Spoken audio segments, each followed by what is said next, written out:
Welcome to Self-Care Tips. I am Irene Joroge. As we continue with our beauty shopping experience, we must understand the importance of using the right products, and we cannot fail to address the issue of skin lightening. Skin lightening is very common, and when you're shopping, you need to be aware of the products which contain dangerous bleaching ingredients and those that do not. It is indeed quite a contentious issue.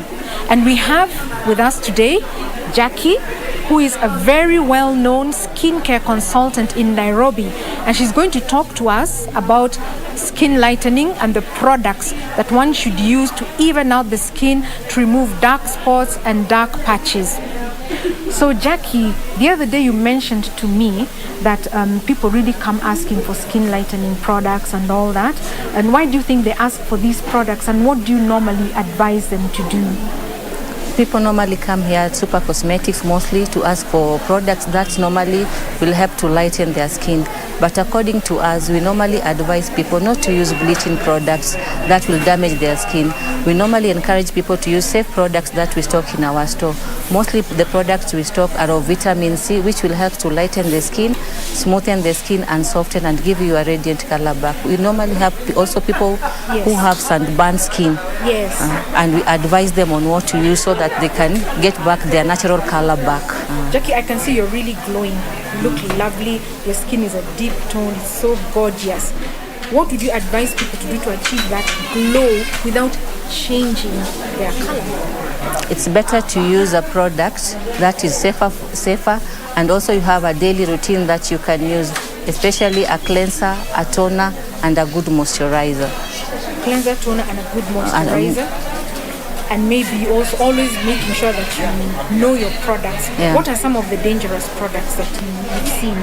There are products which are normally not advisable to use. Like if you get a product with hydroquinone, mercury, it tends to damage the tissue and the melamine of your skin. And it's when the melamine is damaged, it's very hard to repair. Jackie, I completely agree with you about this issue of bleaching. It's something that should never be included in a person's skincare routine. It is best to use natural products like those ingredients you've mentioned, like niacinamide, vitamin C, vitamin E, which are natural brighteners. One should completely avoid things like mercury and hydroquinone and steroids, because these damage your skin. And once that damage is done, it is irreparable. Damaged skin by bleaching takes a long time to heal, if at all it ever heals. That should never be part of your skin routine. And this has been Self-Care Tips. I am Irene Joroge.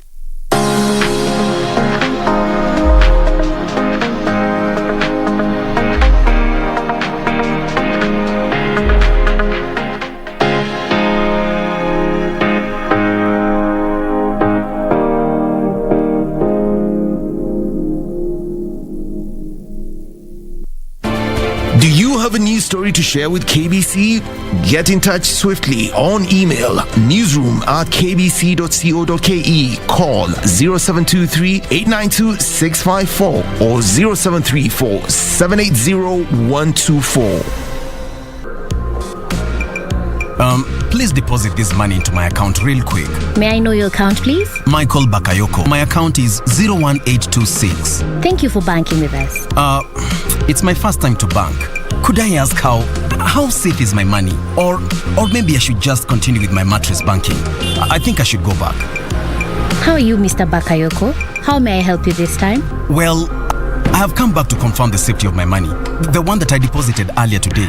Oh, I guess you haven't banked with us for some time. Now listen, whenever you deposit your money, be rest assured of its safety because you're a responsible bank, which is a member of the KDIC. See that sticker there? KDIC? KDIC is mandated by law to provide insurance for your deposits. Now I know. No more mattress banking. Be sure. Check out for a KDIC sticker in your banking hall. KDIC, protecting your deposits.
26 degrees Celsius in Nairobi, Kenya. This is KBC Prime Edition, bringing you the eye on the news this Tuesday, the 16th of November 2021, the day when twin explosives rocked the capital city of Uganda, Kampala. Good evening, my name is Mboya. My name is Museo. I hope you had yourself a fantastic day. Live in studio, we have Frederick Belchi, National Secretary at the National Epilepsy Coordination Committee, as he sheds more light on government's efforts in ending stigma and discrimination on people living with epilepsy this month that the country is joining the world in marking the Epilepsy Awareness Month. That and much more coming up. But first, our top stories.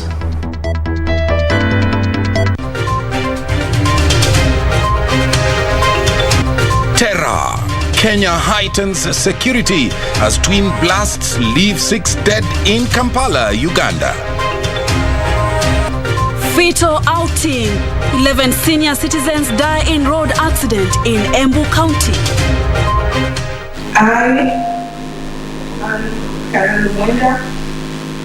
do swear that I shall always truly and diligently serve the people of the Republic of Kenya. And Kananu takes the reins. Nairobi finally receives a governor.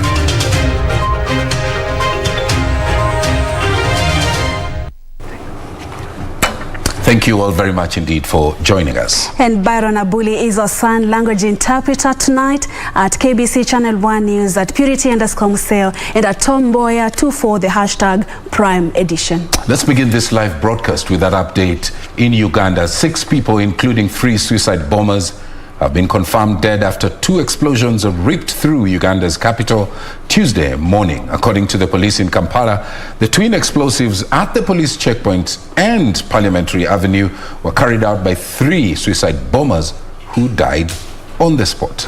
Authorities in Uganda's capital have put the number of casualties to 33, warning that fatalities could be higher as many of those hospitalized at Mulago Hospital in the capital are fighting for their lives. Uganda's capital Kampala was Tuesday morning ripped by a twin blast which claimed the lives of 6 people, including 3 the local police say were suicide bombers.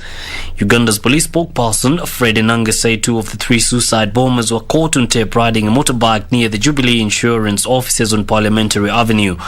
According to authorities in Uganda, the first explosive, which occurred near the Central Police Station at 10:03 a.m. local time, went off when a lone suicide bomber on foot who was caught on surveillance cameras detonating a bomb near the entrance of the police post. 3 minutes later, 2 bombers on a motorbike detonated an explosive device on police officers at a checkpoint, killing the officers on the spot and causing destruction that spread out nearly 30 meters away.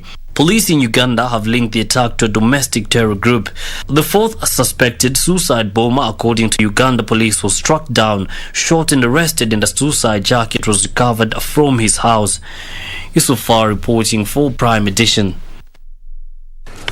As the suicide bombers targeted Kampala, Uganda, here in Kenya, the National Police Service is tonight assuring Kenyans of their security and safety following that twin blast in Kampala, Uganda, Tuesday morning that we talked about.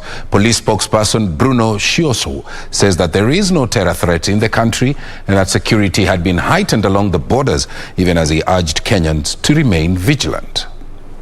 Following the twin attacks in Kampala, Uganda, the security apparatus in the country have heightened surveillance within towns and borders. Police spokesperson Bruno Shioso assuring Kenyans there is no terror threat within the country, even as police remain on high alert. So far, it remains calm. We enhance the security by adding more officers towards the borderline, all the points of entry and exit. We have roadblocks on all the roads leading to that area. So what I'm saying is very calm. Members of the public, however, have been encouraged to be watchful of any suspicious persons and activities within their neighborhoods. Already we've been very alert as a country, as a security apparatus, and architecture has been on high alert. But what we've just done again is just to to beef it much more based on what happened today in Kampala.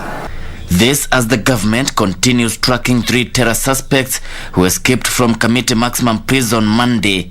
The escapees, Musharraf Abdallah alias Shukri, Mohammed Ali Abika, and Joseph Juma Odhiambo, were serving time ranging from 41 years to 15 years in prison.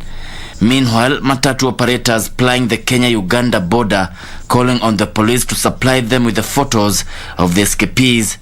What has happened in Kampala can easily happen here. So we urge our colleagues to be extra careful when working. Be very vigilant on whom you are handling and whom you are working with. Kevin Washira, Prime Edition. And 11 people died. 9 others were seriously injured when a 21 minibus rolled down Thura River Bridge in Embu County on Tuesday morning. According to the Regional Commissioner Isaiah Nakoru, the bus licensed to carry 21 passengers had 61 people on board. The bus was ferrying elderly people from Mumenji to Siakago to register for the monthly Inua Jamii funds.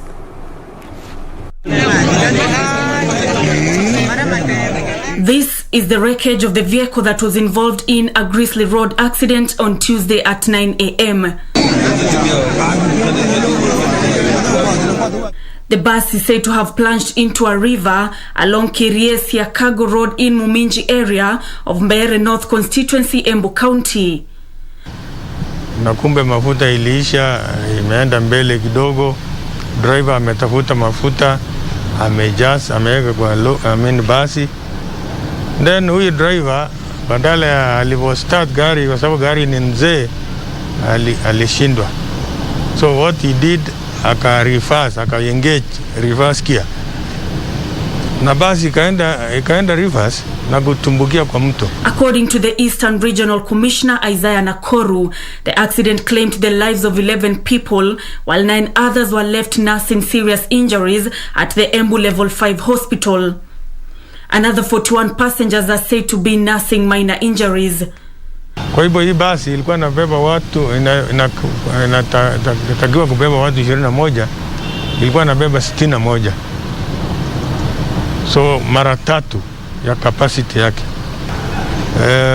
The last time ilifanywa inspection was 2020.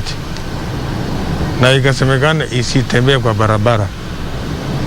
Na kwa sababu huko ni rural area, hao watu wakaanza kuteka advantage na kuweza kubeba watu.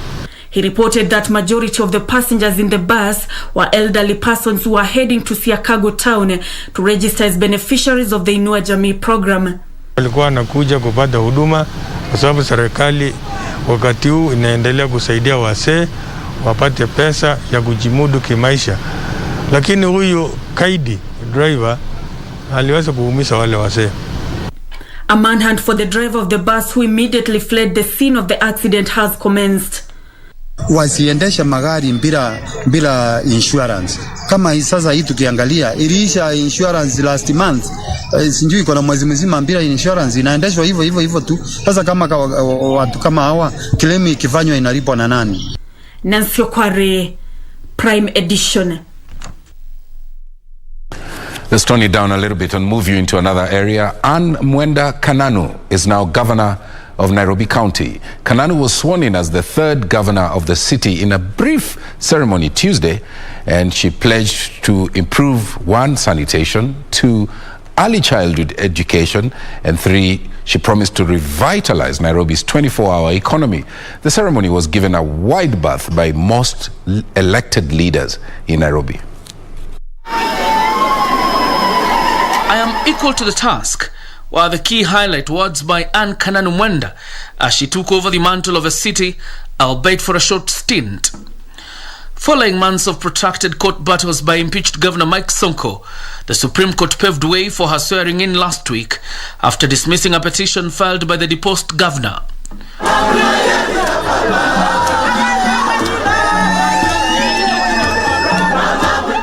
Pomp, color and the allure of power greeting Kananu as she took her place in the podium to take the oath of office administered by Lady Justice Lillian Mutende. I Mboya, do swear that I shall always truly and diligently serve the people of the Republic of Kenya in the office of the Governor of Nairobi City County. That I shall diligently discharge my duties and perform my functions in the said office to the best of my judgment, that I shall do justice to all. So help me God. Kananu says she will collaborate with the Nairobi Metropolitan Services in the delivery of services to the 6 million residents of Nairobi. The governor has embarked on an ambitious plan to supply free milk to the more than 6,000 students in early childhood education centers in Nairobi. All an inclusive education and improved quality of early learning through the employment of additional 219 ECD teachers, improved health of our children through better nutrition, through the provision of free milk for approximately 6,450 children in the ECT centers across the 17 sub-counties in the county. Kananu also pledged to improve access to water and sanitation in Nairobi, as well as revitalize Nairobi's 24-hour economy. Improved water and sanitation for Nairobi residents in the informal settlements through the sinking of boreholes and installation of 850 water tanks, that is 10 tanks for every ward in the county. Political undertones also characterized the event, with Kananu thanking President Uhuru Kenyatta and ODM leader Raila Odinga, who have been instrumental in her political journey. I wish to acknowledge and appreciate His Excellency the President and the former Right Honorable Prime Minister Raila Odinga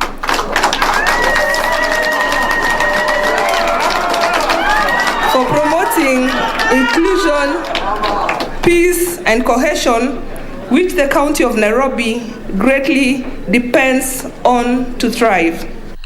Most elected MPs from the 17 constituencies in Nairobi, the woman rep and senator, were absent in the swearing-in ceremony.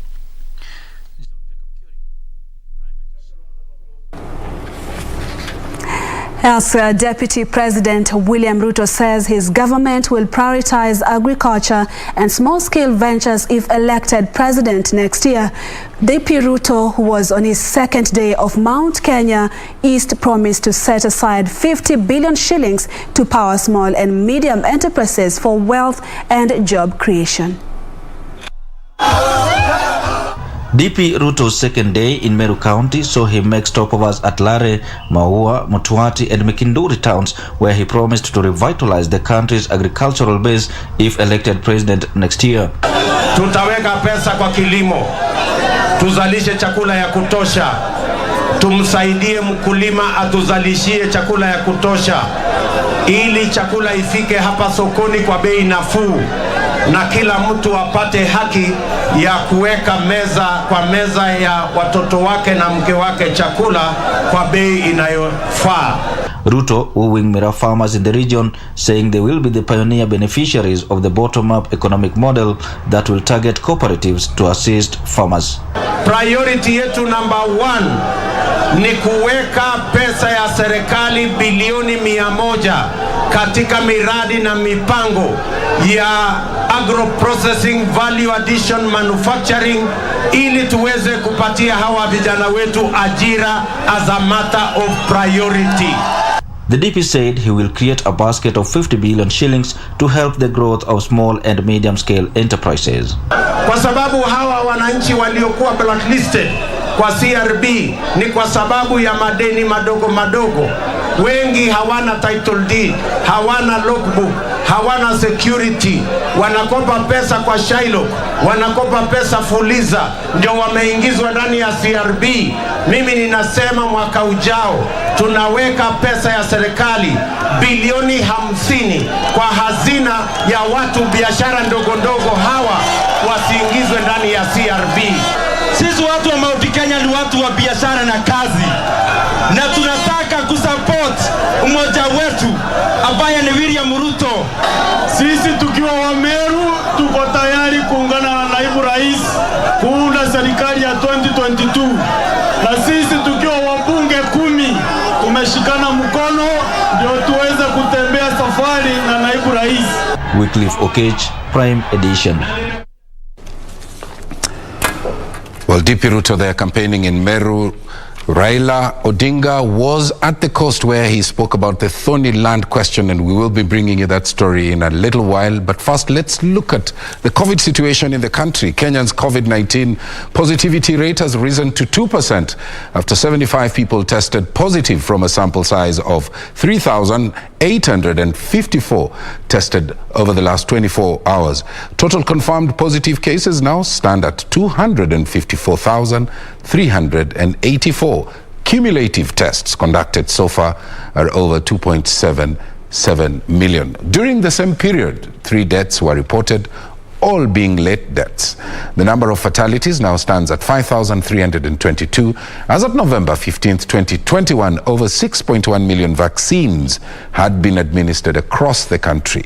Meanwhile, statistics from the Johns Hopkins University indicate that globally, over 254 million people have tested positive, while more than 5.1 million have died, sadly, of COVID-19 related cases. Now, moving on, Lugari Member of Parliament Ayub Savula and former Broadcasting and Telecommunication Principal Secretary Sami Itemere will now have to counter evidence adduced by the late former National Lands Commission Public Relations Officer Jennifer Wambua. The court has declined to expunge Wambua's evidence in the 122 million shillings graft case at the government advertising agency facing the two. Yes. Lugari Member of Parliament Ayub Savula and former Broadcasting and Telecommunication PS Sami Itemere have lost their bid to have the court recuse evidence provided by the late National Lands Commission PRO Jennifer Wambua before her death in March this year. The court ruled that the evidence provided by the late Wambua will be used in prosecuting the 122 million shillings graft case. Wambua was a state witness in a case where Lugari Member of Parliament Ayub Savula and the former Broadcasting and Telecommunication PS Sami Itemere are facing graft cases. Meanwhile, the lover of the late athlete Agnes Tirop has been charged with murder. 41-year-old Ibrahim Rotich pleaded not guilty to the murder charge. The late Tirop was found dead at her Itain house on the 13th of October this year. Elsewhere, former Kiambu Governor Ferdinand Waititu has been charged afresh in the 588 graft case. The state has introduced the new charge that involves dealing with public property against Waititu and his company Saika 2 Estate Limited. Finally, a petitioner, Member Ocharo, has moved to court, aggrieved with the DPP's move to secretly take senior media editors to Mombasa with the intent to muzzle the media, corrupt them, or intimidate them and unaccountably misuse resources that were not contemplated during budget allocation. The petitioner is questioning who is going to fund that retreat. The taxpayers' money are going to be used in hotels to address editors, not even court reporters. If one Nuruddin Haji got a gag order to gag the media, not to cover the story, what business does he have to go back and call again the editors through the Media Council to go and address them? The petitioner further says the intention of the meeting by the DPP was to mitigate the adverse publicity following 5 petitions before the Public Service Commission seeking his removal. Serafina Robi for Prime Edition. The Scales of Justice segment brings us to our first break. This is KBC Prime. Absolutely. Now, stay with us. Coming up, our interactive segment, we talk about epilepsy, some of the causes, even as we make awareness on what this disease is, this Epilepsy Awareness Month. Stay with us.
kupata skiza tune hii, Ufunuo wa Yohana 38, dial *811 *817 hash. Wakati mwingi katika maisha binadamu hujipata kwa shida, unapata ya kwamba hauna usaidizi unaohitaji, biashara zinaisha, hakuna mapato ya kila siku.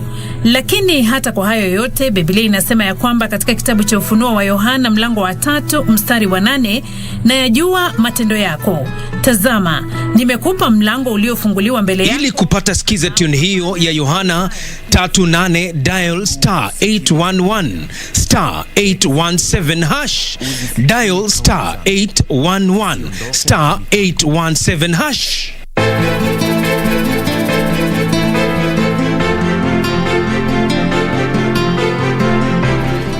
Mimi hata wazimu pia hata sikuwa nao. Hiki changu ni kipawa Maya. Hakuna, nilikuwa na sindikisha pili. Kwani hana miguu? Na wewe hauna masikio ama ndo nini? Don't fool yourself. Sikuja hapa kwa sababu yako. Thank you for removing me from my mom's house. It's not that she's mean, it's just that she does not get me. Wajua mmenikoroga. Ni vipi?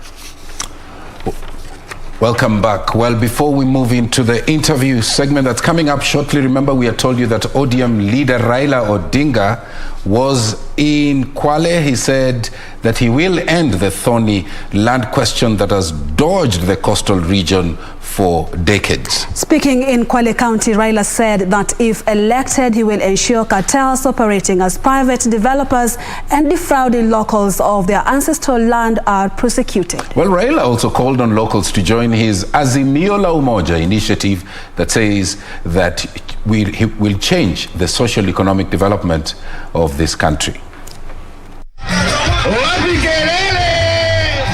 Kanana, Lunga constituency, Kwale County, was the first stopover for ODM leader Raila Odinga to popularize the Azimio la Umoja drive after a 2-hour closed-door meeting with the local leadership. He would later proceed to Ukunda and Likoni. It is here that Raila sold his bid to liberate the locals from the thorny land question, joblessness, as well as a struggling economy. Najua serikali imejaribu kupeana title deeds, lakini haijatosha. Ile ambayo imekuja juu yake sana ni mambo ya ujambazi.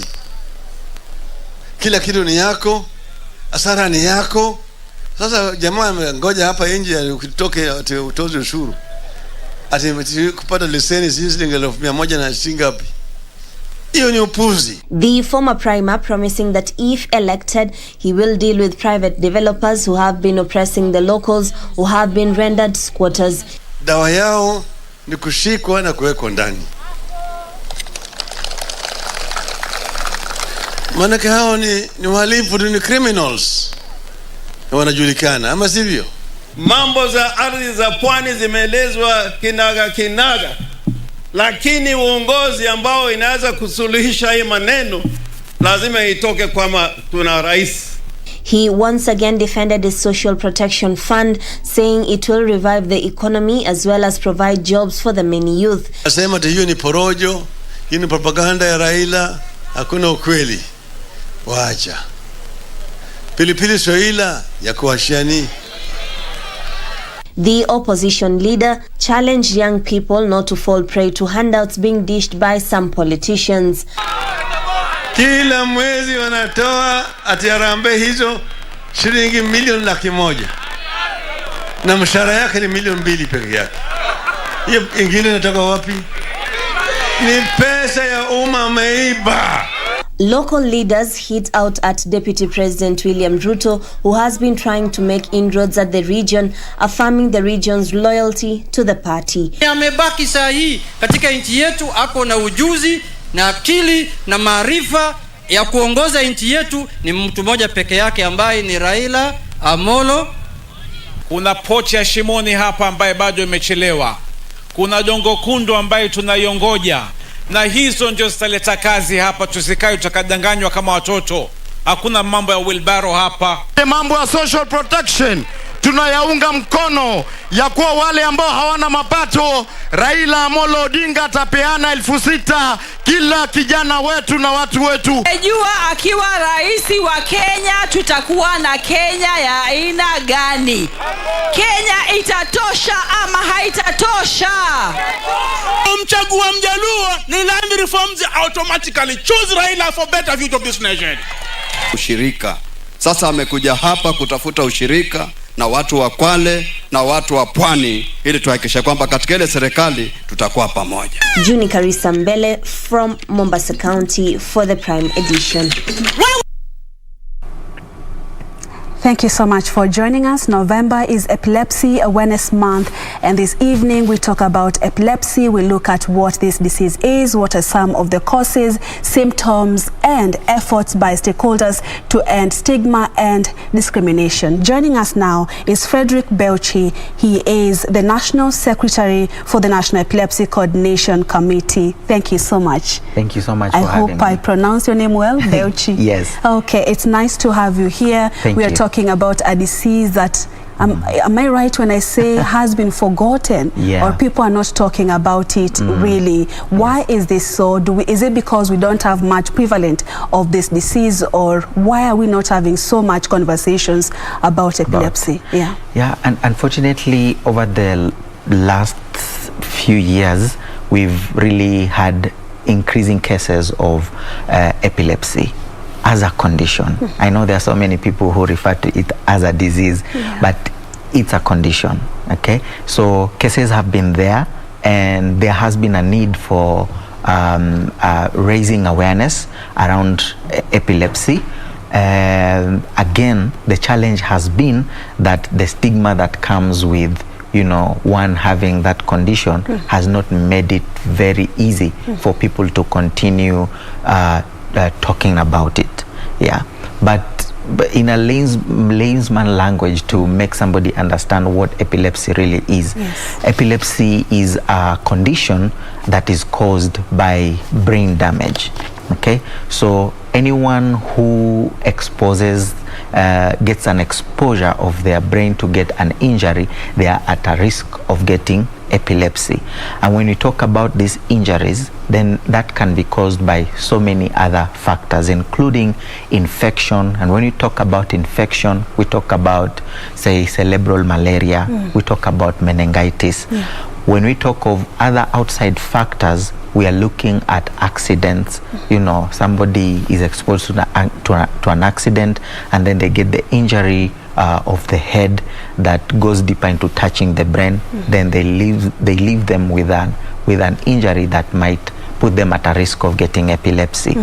We are also talking about birth complications, and this is where we also emphasize that mothers give birth in hospitals to reduce the risk of putting that unborn child into. So the damage is external? Yes. When the brain is exposed to external damage. External damage. Yeah. Exactly. And the internal damages as well. Yeah. Because when we talk of infection, it might not really be external, but internal, and it ends up causing this. So in a nutshell, what we are saying is anyone that is exposed to a brain injury, they are at a risk of getting epilepsy. So it's not the children alone, anyone irrespective of their age, when exposed to any kind of injury to their brain, then they can develop Exactly. this. So that is the cause for epilepsy. And that is the cause for epilepsy. Okay. Yeah. How can it, before we talk about prevention, how does it manifest? Well, Epilepsy, first of all, in the normal way, it manifests through seizures and convulsions. But again, we should be careful here because we are not saying all convulsions and seizures translate to somebody having epilepsy. The same way I would want somebody to understand that when you get a brain injury, again, it does not mean that you will have epilepsy at the end of the day. There are so many other conditions that come with brain damage, and epilepsy is just one of them.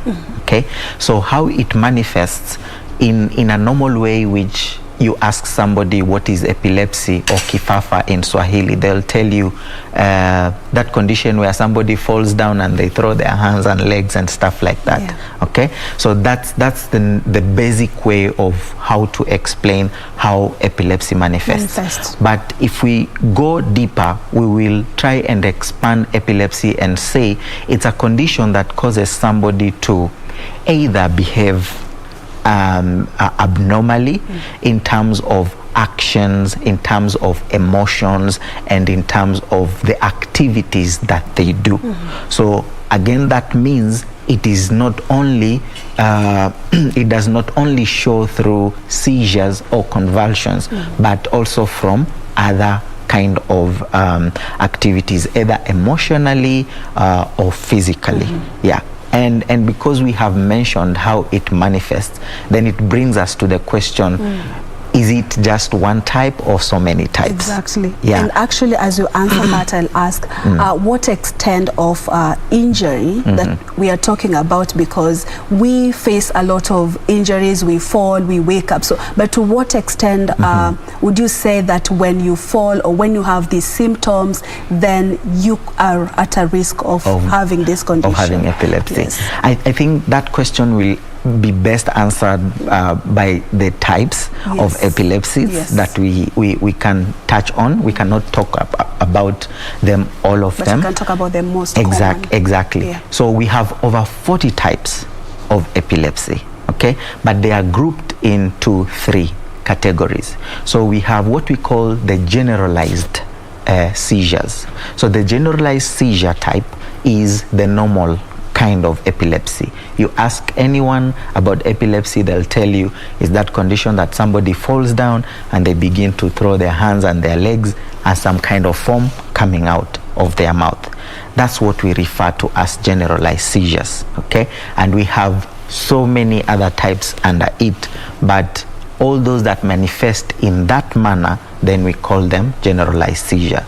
And then we have what we call partial seizures.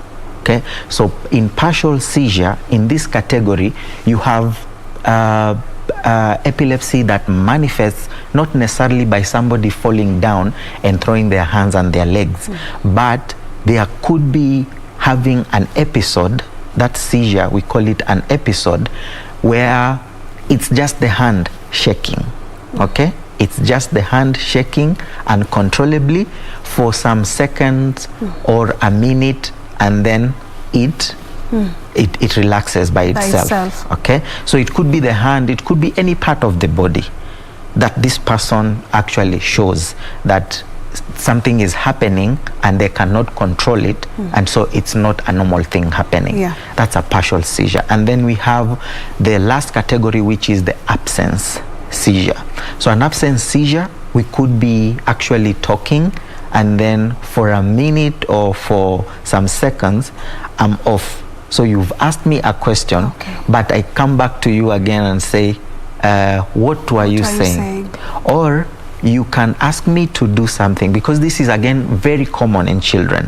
And this is where we want also parents and even teachers that are teaching children at the nursery school level to be very keen, because it's easy for somebody to think a child is arrogant, because you ask them a question, or for a parent, they send the child, go and get me a spoon, but they come back with a plate or a cup, you see? So in that period, they could have experienced either a seizure, which is absence, where the mind goes off a little bit, and then they just hear the word go, and that is what they go and come back with. And you mentioned that you could lose maybe your sense, or you are having an attack, and then things get back to normal by themselves. And I want to ask you, so how can they, if someone gets an attack and maybe they are next to me, what role can I play to ensure that they recover really fast? Okay, so that addresses the question of first aid, which is very important, and I would like people to really understand this, because part of the stigma for epilepsy comes in at a point where somebody is getting a seizure here and everybody else is afraid of even touching them, because they feel once I touch them I will also get the condition. I need people to understand that epilepsy is cannot be passed from one person to another. Actually, it belongs to a group of a condition or diseases that we call them non-communicable diseases. Okay, so it cannot by any means be passed from one person to another. So if somebody gets a seizure, and in this case we are talking about the normal one, which so many people know about, the generalized seizure, and they fall down, number one, you stay calm. You can imagine that happening maybe in a workspace, in an office, or in a classroom where we have kids. If you want to help that person, stay calm. And staying calm helps us to know what has really happened to this person, or what has made him or her fall. Once you've stayed calm, the surrounding, make sure you remove any sharp objects or objects that can end up causing that person an injury or a damage further. Because we are not very sure where this person will get the seizure, sometimes they fall in water or on fire, so you need to get them out from that danger first, and anything else around them. Number three, what you do is you look for something that is soft. It could be a pillow, or you can even place your hands and put them beneath their head. Remember, we are trying as much as we can to protect the head from getting any more injuries, because that's where the brain is. Okay, and in that state, if they continue to like throw their hands and their legs and there's some kind of foam coming out, if they are on tight clothing, try to loosen them up. Okay, and then lastly, you roll them in what we call the recovery position, where you lay them on their side. So how long will this take, the attack? You know, and a seizure might really not take more than 5 minutes. Okay, some of them last up to 2 minutes, 1 minute. Some of those that we have mentioned as absence, you might not even be able to tell. It might just happen and you might not even be able to see it. In other words, it's not deadly at all. Exactly. Yes. Epilepsy in itself cannot cause death, but it is the injury that somebody is prone to when they get that seizure, and maybe they're thrown on fire or in water, and there's nobody there to actually help them out. So is that treatment for epilepsy, or it's a lifetime condition? Yeah, I would say this. There is treatment for epilepsy, and treatment for epilepsy is progressive. I know when we talk about treatment for epilepsy, and there are so many people out there who have, you know, been made to believe that once you get epilepsy, and in fact in some other communities they say when you have epilepsy you get a seizure and you fall on fire and you get a burn, that's it. There is no way you can ever get healed or treated of epilepsy. I talk from an experience point of view because I am a caregiver. My sister was diagnosed with epilepsy at the age of 2. She's now 15 years old, and she has been seizure-free for 5 years. Okay. But I will tell you, it has been a journey. What I can advise is, if you know anyone who has this condition, let them go to the hospital. Let them get diagnosed with the type of epilepsy that they have, and they will be put on medication. We have to wind up, but in a few seconds, I just want to give you an opportunity and talk about Dare to Be. I know it's a campaign that is aimed at ending stigma and discrimination and making awareness about epilepsy. Please, in 30 seconds. Okay, so Dare to Be is a culmination of a campaign that we have been doing called Angaza Kifafa. and Angaza Kifafa basically brings together all stakeholders, organizations, corporate companies that are supporting epilepsy awareness in Kenya. And for the last 5 years, we have been going from county to county, training community health volunteers, training doctors, and also spreading the word through what we call roadshow caravan. So we are looking at the impact of that campaign. For the last 5 years, we've covered about 18 counties, and we want to look at the impact that it has brought over that 5 years, and we will also be launching our strategic plan for the next 5 years. And this has widely been supported by different partners within NSCC. And you're launching it on Friday? Yeah, it will be on Friday, 19th at Move & Peak Hotel here in Nairobi. Thank you so much, Frederick Belchi. Thank you. It's been great having you here with us, and of course talking about epilepsy, raising more awareness about the condition. Now I know it's not a disease, it's a condition. It's a condition. Thank you so much. We now take a short commercial break. When we return, Cynthia Nyamai is coming up next with the day's business news. Stay with us.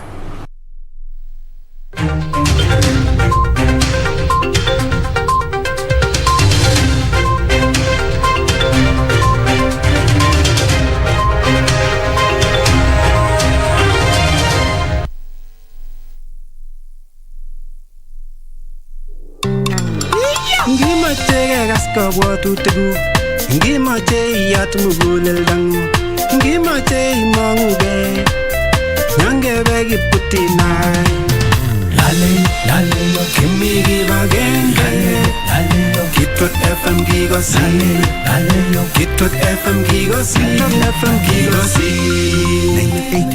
98.0 Kitwek FM kigosin. The Amazons. Seeing as you're going to deny it, I'll also continue investigating until the truth comes out. I can assure you of that. You should have thought of that before you betrayed me. I never betrayed you, believe me, Dad. I will not leave the company voluntarily, and neither will Alejandro. This means you have to get out of here, Alejandro. Do you have any idea of how things are going and when you might get out?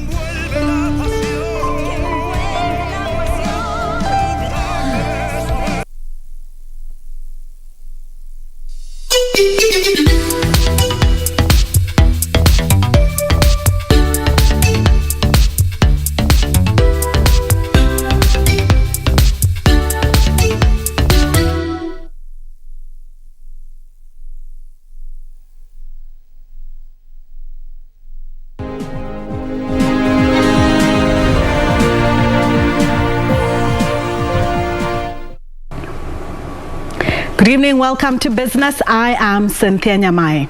Now, you're likely to start witnessing lower power bills as Kenya Power shifts focus on enhancing the accuracy of its billing system. The Kenya Power chairperson Vivian Yeda says the utility firm is leveraging technology to improve meter reading and revenue protection. This emerged during an investor briefing where Energy Cabinet Secretary Ambassador Monica Juma repeated that the government is pushing ahead with the reforms in the energy sector since it will define Kenya's prosperity agenda. Even though the problems that have inhibited Kenya Power from meeting optimal performance have been termed historical or political, Energy Cabinet Secretary Monica Juma believes the fortunes of the utility firm can be turned around. She told an investor briefing that the government is keen on reforming Kenya Power and the energy sector in general, since Kenya's economic growth and prosperity agenda will largely depend on the reforms. We are having a cabinet subcommittee that is engaged on this matter on a daily basis. The cabinet subcommittee, I think the statement of the president on this matter has been clear. Very clear. And his actions have also been very clear. I don't think the change in the top administration on the Ministry of Energy should be taken lightly. She says the intention is to ensure that Kenya Power and the larger energy sector operates optimally. This is not just about KPLC. We are engaging with the IPPs. We are going to be engaging with the financiers, and I have to say I've commenced that engagement. what Mheshimiwa Waweru was talking about in terms of calling them out. I think we're inviting them to our conversation because there is a global context there. And the frameworks, the global frameworks are out there. They are known. Among the issues that the Kenya Power has been erratic billing system that customers have petitioned to have addressed. Going forward, significant focus will be placed on improving the accuracy of our billing system by investing in a more robust IT infrastructure and leveraging on technology to improve meter reading and revenue protection. In addition, we will also undertake an extensive overhaul of our internal processes to ensure optimal results. The Presidential Task Force on Review of Power Purchase Agreements recommended renegotiation of some of the power purchase deals, suspension of expensive ones, and termination of ongoing negotiations. Kenya imported goods worth 1.3 trillion shillings between January and August 2021 against an export portfolio worth 490 billion shillings. This widened Kenya's trade deficit to 852 billion shillings compared to 631 billion shillings during a similar period in 2020. According to the Kenya Export Report, this has been attributed to, among others, limited domestic purchasing power, shrinking government budgets, increased external and internal debt, and also poor infrastructure. During the first 8 months of this year, Kenya's top 4 export products are horticulture, tea, clothing and apparel. Kenya recorded 15.5% increase in total exports to 490 billion shillings, up from 424 billion shillings in 2020. This was against an increase of 27.1% in imports, worth 1.3 trillion shillings. As such, the balance of trade deficit for the period January to August 2021 deteriorated by 25.9% to 852 billion shillings in 2021 from 631 billion shillings during a similar period in 2020. The impact of Kenya's move to diversify her exports to include horticultural products, clothing, cement, soda ash, as well as easing of domestic restrictions on imports to decrease its dependence on the volatile agricultural market is yet to bear fruit. In hindsight, Uganda continues to be Kenya's top export destination, with exports valued at 14 billion shillings finding their way to the neighboring country. Salt, cement, machinery and vehicle parts and accessories led the pack in export products destined for Uganda. The Netherlands was second with Kenya's exports valued at 13 billion shillings, followed by the Democratic Republic of Congo at 10 billion shillings and the United States of America at 7 billion shillings. Key export products include horticulture, tea, apparel and clothing, coffee, mineral oils, petroleum oil products, animal and vegetable fats, machinery and parts, iron and steel products, as well as pharmaceuticals. Kenya will be leveraging on the ongoing Dubai Expo to boost exports to the UAE. Regina Manyara reporting for Prime Edition. Pest Control Products Board will next week start reviewing over 200 pesticides following a recommendation from the National Assembly. The August House has raised concerns that some of the pesticides in use in Kenya had been banned in Western countries on food security concerns and high residue levels. As Kenya seeks to increase exports to Europe, the government is keen on meeting key international phytosanitary standards. In a bid to increase the food safety standards, the Pest Control Products Board says it has contracted experts to start evaluating over 200 pesticides that the National Assembly petitioned for a review and a possible ban for use in Kenya. With completion of a multi-million shillings laboratory, the board says the facility will go a long way in enhancing testing of pesticides in use in Kenya. Players in the industry say constant interception of consignments destined for key export markets due to high residue levels is as a result of improper use of pesticides. They challenged the national government and counties to increase extension services to train farmers on proper use and handling of pesticides. Well, we wrap it up now with Forex, and after that, sports with Munga.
Oh, good evening. I'm Richard Munga with the Daily Sports Update.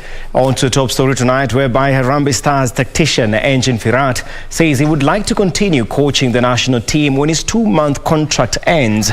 The Turkish coach was appointed to guide the national team on a short-term basis, and the deal is set to expire on November 19th. He has guided Kenya in 4 matches, losing twice, drawing once and winning once. His last assignment was on Monday near National Stadium as the Harambee Stars wrapped up their 2022 World Cup qualifiers campaign with a 2-1 win over Rwanda. Kenya finished third in Group E with 6 points.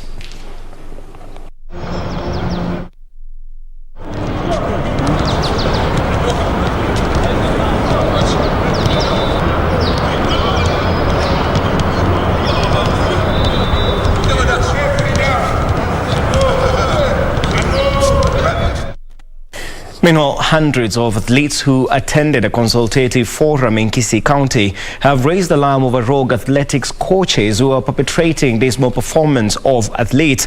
Former Olympics 5,000 meters silver medalist Isabella Ochichi proposed that more athletes should be trained as coaches, as well as the inclusion of athletes in all AK branches countrywide. She also advised athletes to be hawk-eyed and self-disciplined so as to identify individuals masquerading as coaches.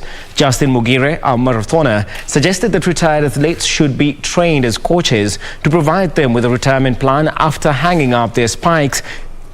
In addition to keeping the true spirit of athletics alive, concurring with the majority sentiments, national head coach Julius Kirwa reiterated his personal commitment to winning the support of rogue coaches to ensure that athletes are in safe hands.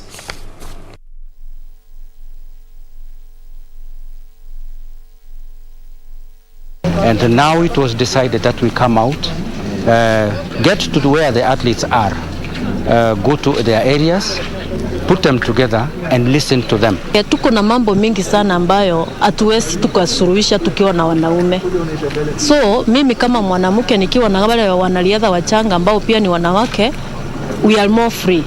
Sio vile nitakapokuambia. Kuna maneno ambayo siwezi tutacha mbele zako, lakini nikipatana na mwanamke mwenzangu tunaweza ongea. Indeed, a noble initiative led by AK and Kenyan athletes. Well, we're going to be taking a short commercial break, but don't go too far. More sports news coming up shortly. See you then.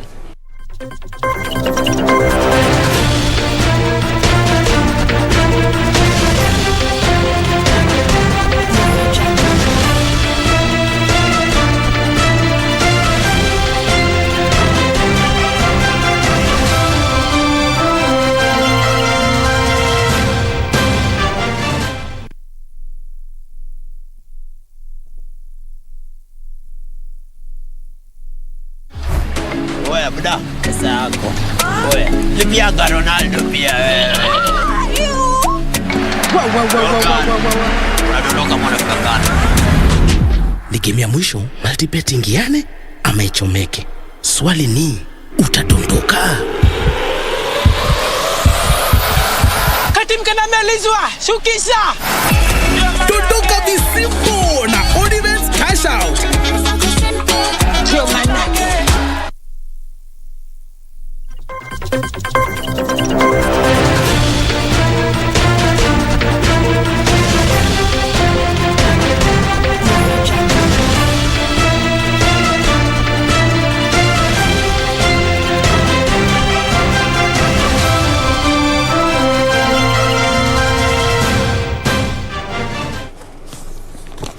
Welcome back to KBC Sports. Now, the national women's netball team lost 57-46 to Zimbabwe at the African Nations Championships in Namibia. The win came as a huge relief for Zimbabwe following their 47-44 defeat to Botswana on Sunday.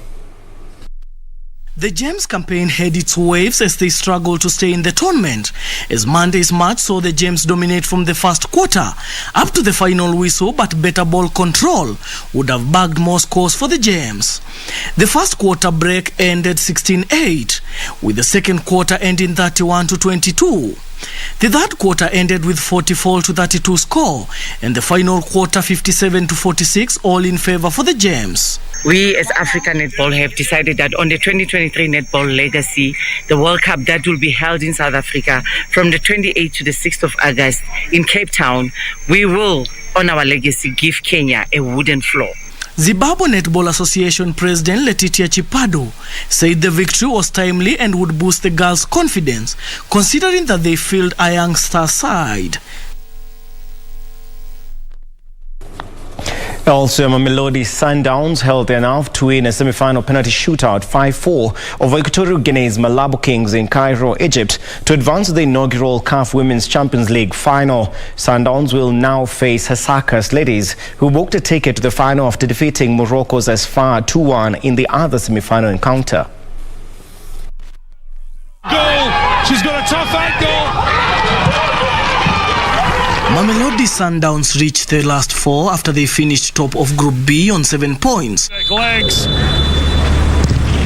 not enough to put Belarus off. Without conceding any goals in the process. The South African champions' only concern going into the semi-final was their potency in front of goal, having managed 1-0 win over Kenya's Vihiga Queens and Rivers Angels from Nigeria in their opening 2 group matches, and a goalless draw against Morocco's Asfar. Banyana Bastille again failed to find the back of the net, and it was their defensive solidness that was key in keeping the Central Africans at bay for the regular 90 minutes, and showed up sharp fitness as they completed right until the final whistle, after the match went into the extra time without no goals. Chantele Esau missed a penalty kick for Mamelodi Sundowns, while duo of Salome Nke and Fanta Florence missed their spot kicks for Malabo Kings, which ensured the South African side recorded a 5-4 win on penalties to book a final date with Asaka's Ladies of Ghana. Meanwhile, Asaka's Ladies on their part qualified for the final after defeating Morocco's Asfar 2-1 in the other semi-final. Asaka's Ladies scored in the first half via Dobris Boudoir before Asfar equalized through Najat Badri just before the break, before Evelyn Badu scored the match winner for Asaka's Ladies to end the game 2-1. Asfar now will meet Malabo Kings on Thursday for their third winner decider match at the 30 June Stadium. Daniel Mwendwa, Sports. Congratulations to Mamelodi Sundowns and Asakas, who will meet in the final. That is on Friday, and KBC's sister station Y254 will be at hand to bring you that match live.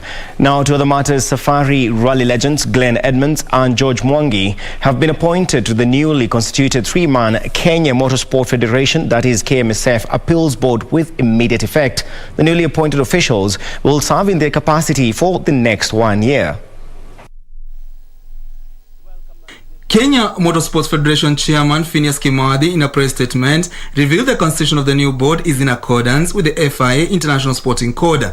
Commercial and sports lawyer James Gishuru was also appointed and is expected to inject the much-needed legal aspect to the team's undertaking in the next 12 months. Edmonds, one of the best competitors of his time, brings with him a vast experience in rallying, having served as a local coordinator for various teams on WRC Safari. Edmonds is a 2-time ARC Safari winner with Teach Phillips in 2003 and Paige Morris in 2005. Elsewhere, the National Olympic Committee of Kenya held a virtual extraordinary session of the General Assembly as provided for under Section 15 of its Constitution 2017.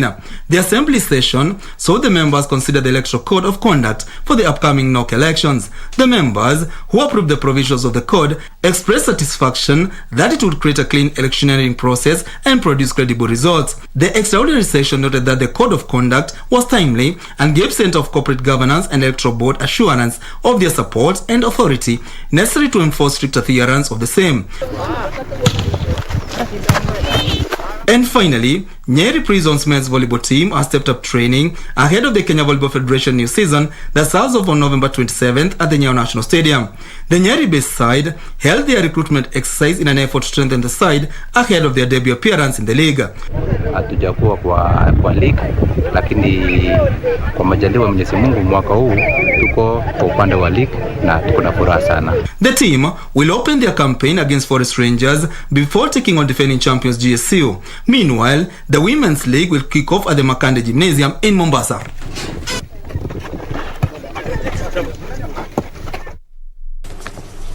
Well, that's all we have for sports tonight. I do wish you a good rest of the viewing, of course, and to Ugandans, to our dear Ugandan brothers and sisters, we do pray for you for all the peace that you need in these trying times.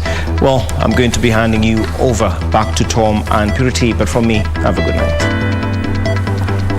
Good night to you too, Munga. Thank you so much for staying with us. That's where we bring it to an end here on Prime Edition. I'm Purity Museo. Byron Abuli has been our sign language interpreter tonight. Good night, God bless, and see you again next week, God willing. And that's all we had time for on the day that the twin explosion rocked Uganda, as the National Police Service urged Kenyans to remain vigilant. My name is Mboya. Good night from Nairobi, Kenya.